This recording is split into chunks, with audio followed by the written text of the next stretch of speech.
Good Sunday morning to everybody. It's a nice, bright day. Spring is finally in the air. We're starting to see some warm weather come through. This is just amazing. I hope you guys are all doing well and ready for enjoying Sunday. Um, there is a presentation that's going on. So if anybody is on the live, I hope you can see my screen. I'm going to start sharing it, and I'm hoping that everybody can see that screen. So if you're able to see my screen and if you're live, please let me know. Otherwise, we get started. We have 15 minutes. Today, we talk about hope and fear. And fear is one of those emotions that actually holds us back from achieving our highest self. So yesterday, we talked about success and what success meant. And I redefined how we look at success. So today, let's see what is stopping us from getting that success that we want. Well, first of all, most of us live two lives: the life that we live and the unlived life within us.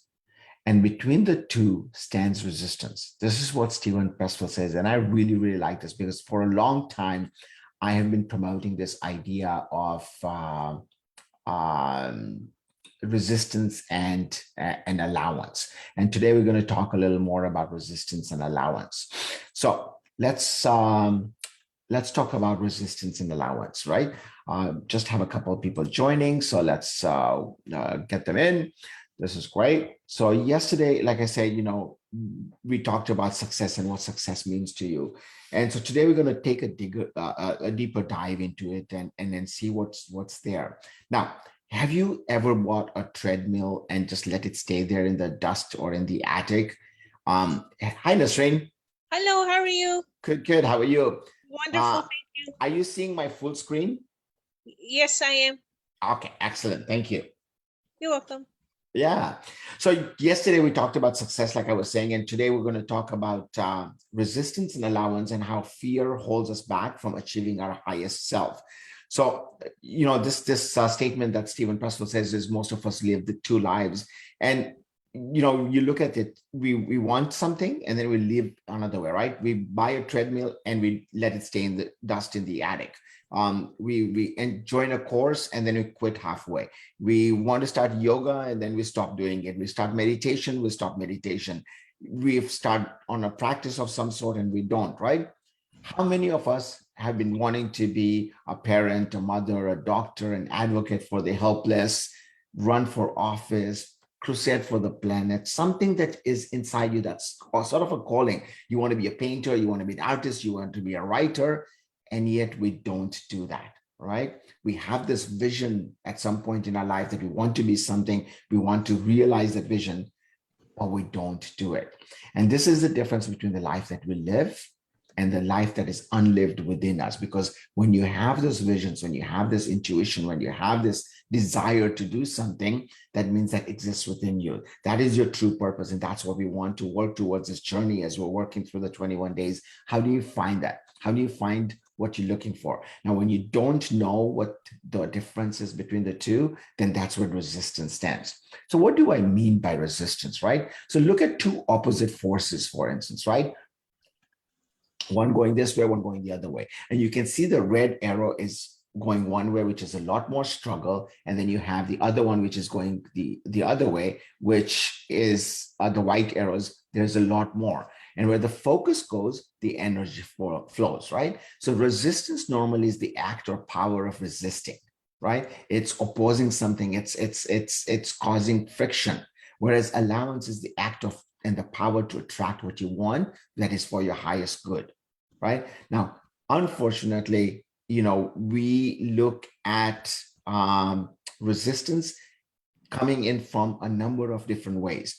One of those ways that I think that resistance comes from is what I called fear, right? It is sort of the most toxic forces on the planet, and it's the root of a lot of unhappiness and poverty and disease. So we don't get to our highest self because of that. And we have to make sure that we are resisting that resistance. Because when we stop resisting, then we start allowing. There's only room for one. Both of them cannot exist at the same time, right? We look at this statement that's made by Esther Hicks, right? Negative emotion is the indicator of resistance, while positive emotion is the indicator of allowance. They're on the same meter: allowance, resistance, allowance, resistance. The fact is that only one of them can exist at any given time, right? And so what ends up happening is that if fear is one of those emotions, then what is the opposite? The opposite of that is love. And so there are only two motivations that we have in life that gets us going forward. It's either fear or it's either love. You're either doing things out of fear or you're doing things out of love. Everything you do is based on one of those emotions. You either do it out of love or you either do it out of fear. What's motivating you? What is driving you? That's really important, right? So what are the different kinds of fears, right? We have a fear of failure, right? Fear of failing against what we have succeeded. Maybe fear of failure even to start out. But what we have to remember is that failure is part of our success because it becomes a stepping stone to be able to grow. If we did not know how to fail, we would not know how to grow.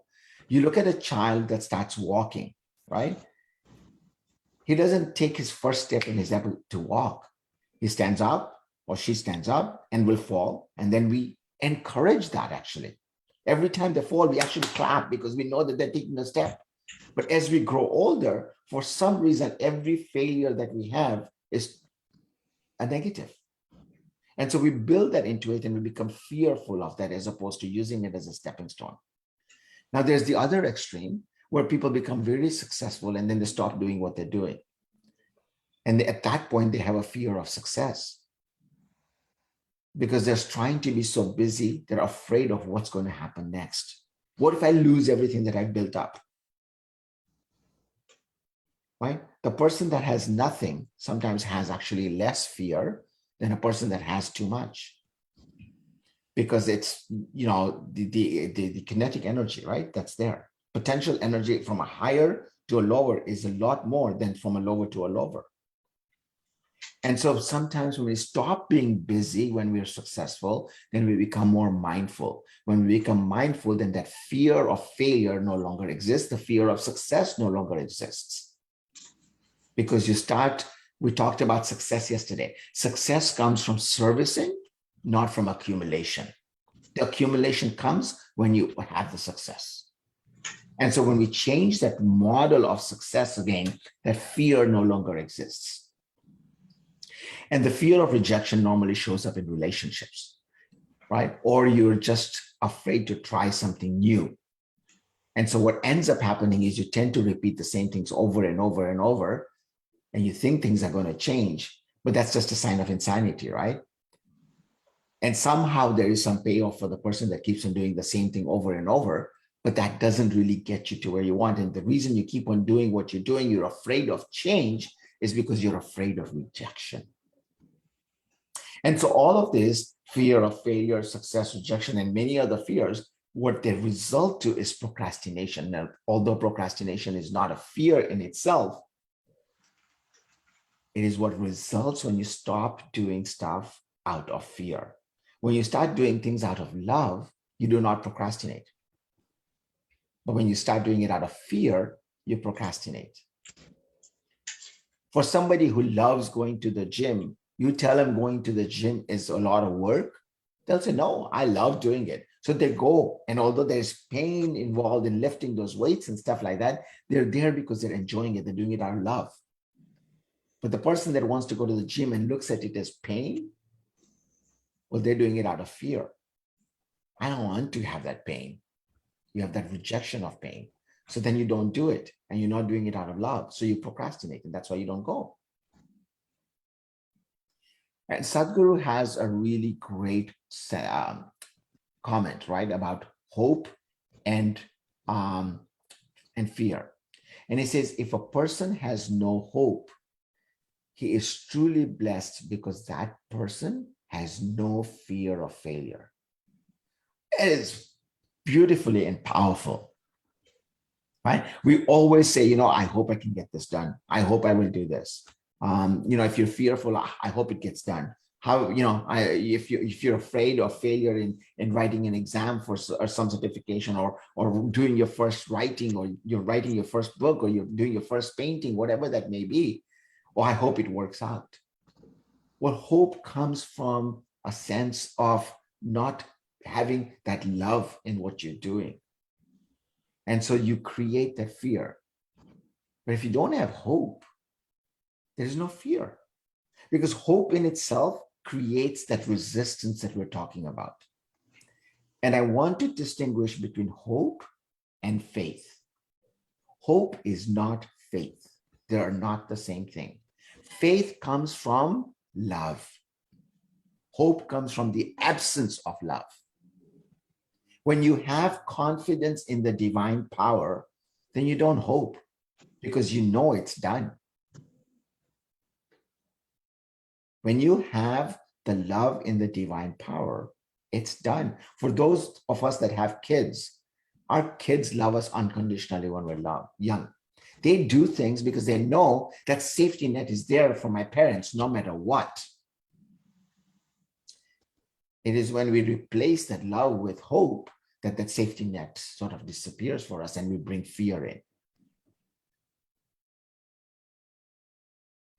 So where there is hope, there is always fear. Is this going to happen? Is this not going to happen? Should I look forward to it? Right? Another way to look at it is that hope is actually an expectation, right? If a person has no hope, he is truly blessed because he doesn't have any fear of failure.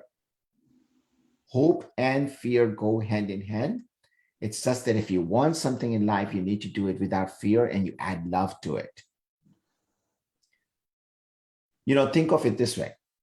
If someone or something pushes you, it's hard on you. It's out of misery. But if somebody does it out of love and encourages you, then it comes from within you. And so as long as there is hope, there is always going to be fear, and that is going to make it difficult and create resistance for you. So can we commit ourselves to fall faster, to fail faster? Right? It's okay. It's okay to fail, because the faster we fail, the faster we succeed. Right? This will allow us to move from resistance to allowance. Right? Let's look at a hot air balloon. Right? It works on the principle that since hot air is light, then colder air, then when the air rises, the balloon actually rises. And in this manner, the pilot can maneuver where the balloon is going. Now, in today's technology, things have changed quite a bit on how a hot air balloon works. But in the olden days, they used to have sandbags in the bottom of the airbag where you would stand. And for the air balloon to lift up, they would actually cut those cords, or they would let go of that sandbag. In order for us to live our life and to be able to soar higher, we need to cut off those weights. That's the resistance, right? If there's weights down, it's resisting, it's holding the air balloon down. It's not going to be able to fly. So by cutting those ropes and severing those things that are holding us back, we're able to fly, right? And when we have to do that, there's always going to be effort, risk, and cost, right? What is the risk of doing what I'm doing? How much effort is going to be required? And what is the price I'm paying for this? What is the cost of not doing anything is what I would like you to look at, as opposed to what the cost of doing it is.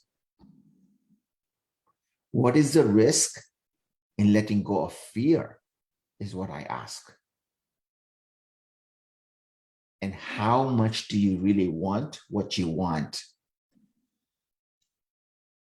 And that's the effort that you got to put in. So there's two ways of looking at it, right? Where the energy flows, the focus goes. So we look at always how much it's going to cost me to do that. What is the risk of doing it? How much work do I have to do? Can we turn it around? What is the cost of not doing it? What is the risk in letting go of that fear? And how much do you really want it is going to be proportional to the effort that you put in there, right? So when we deal with setbacks, change requires effort. Setbacks will happen. We need to keep our emotions in check, especially the emotion of fear. Expect the unexpected. When you expect the unexpected, you are going to be ready. A hole in one is rare. Most people will not get what they're going for the first time. The child does not start walking with his first step. And if you're ready for the long haul, if it comes sooner, you're only going to be more grateful for it, right? Adjust to the changes. This is the way to be, and always have an open mind. So yesterday I started with a story, and then I said I will continue that story today because I'd asked 3 questions. And these 3 questions were, what is the most important time? Who is the most important person? And what is the most important thing to do? So here's the story. A king woke up in the morning with a dream. It really perplexed him because it asks 3 questions. What is the most important time? Who is the most important person? And what is the most important thing to do? So the minister went, the king went to his court, and he asked all his ministers, I've had this dream and I don't know the answers. You are learned. Please tell me what this means. So his chief minister says, I think I know what that means. He says, the most important time was when you became the king. The other one said, no. The most important time was when your son was born, as he is the future king. The third minister says, no, I think when you defeated the largest rival that we had, right? We're always competing. How do we get better than somebody else? So that was the best time. And he says, interesting. So then who is the most important person? So the chief minister goes, Lord, you are the most important person. The second minister goes, no, your son, as he is our future. The third one said, I think it should be your father because he's the one that established his kingdom. And the king was still not happy with the answer. So he goes, okay, what is the most important thing for me to do? And so the chief minister says, well, rule the kingdom. The second minister goes, you have to look after your constituents because that's your job. And the third one says, well, you need to look after your kingdom, just not your constituents. The king was not satisfied with any of these answers. So he went to some of his other advisors and he says, what do I do? So one of the ministers says that there is a wise man that lives at the edge of our land on a mountain. He seems to have answers for everything. I think you should go visit him. So the king with his army went to the mountain. He got to the bottom of the mountain and he says, well, you know what? This seems like a pretty secure place. I need answers for this. I'm going to go alone. So he climbs the mountain only with a sword. And he gets to the top of the mountain and it's dark. It's almost sunset. And he sees the wise man over there who is meditating. And he did not want to disturb him. So he says, you know what? I'm just going to rest until he wakes up. But unfortunately, he fell asleep and he did not wake up till the morning. When he woke up, he did not see the wise man over there. But what he did is he woke up to the mountain and went right to the top and he could see his entire kingdom. And he had never seen such a breathtaking view that he actually got absorbed in it. And at that same moment, the wise man came. He had taken the king's sword and put it right at his neck like that. And he goes to the king. Do you have your answers? And the king says, I do. So what were the answers? What is the most important time? Anybody want to venture? Anybody want to comment on it? Right. The most important time. Nasrin, you want to go at it? I was going to say the most important time for me is my meditation in the morning. What was the most important time for the king? When the kids were born. Okay. Who is the most important person then? Children. Children. Okay. And what is the most important thing to do? Look after them. Look after them. Okay. Well, here's what the king found out. The most important time is now. True. The clock time is seen as the present time, which is very, very small. The past is very long. The future is unlimited. Yes. But the present time is a very small time. And that is the most precious time. Yeah. All right. Because in that present time, the entire universe exists. Your past and present exist in that particular moment. Okay. The most important person, sorry, let me say that clearly. The most important person is the person. The most important person could be you, but the most important person is the person you are with. And that includes you. So when we're alone sometimes, we don't like it. Oh, I'm so lonely. I'm so depressed. I'm so empty. Actually, I enjoy my alone time. I appreciate that. I appreciate that. And for every one of us, it's different. But a lot of us, for instance, I'll give you an example, right? You have made a coffee date with your friend. Yes. And because of traffic, that person is 15 minutes late. And what do? You're watching time. It's 15 minutes. The person is 15 minutes late. Now what am I going to do? The person is 15 minutes late. How could they be late? They don't understand time. You know how important time is. But what about you? You're with you. Right? We do that so often, right? We fall into that trap. And so the most important person is you.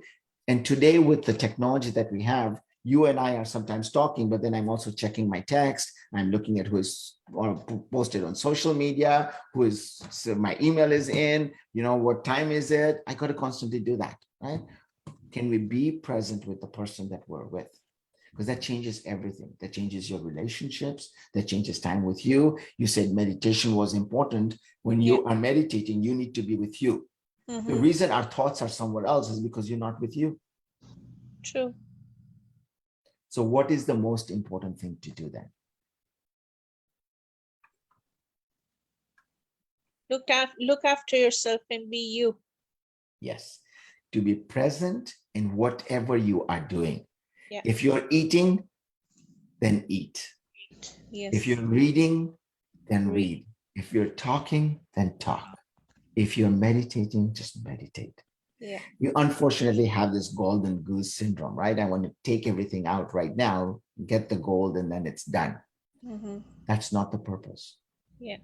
That's not the purpose, right? So I invite you as we wrap up today's longer session is, inaction breeds doubt and fear.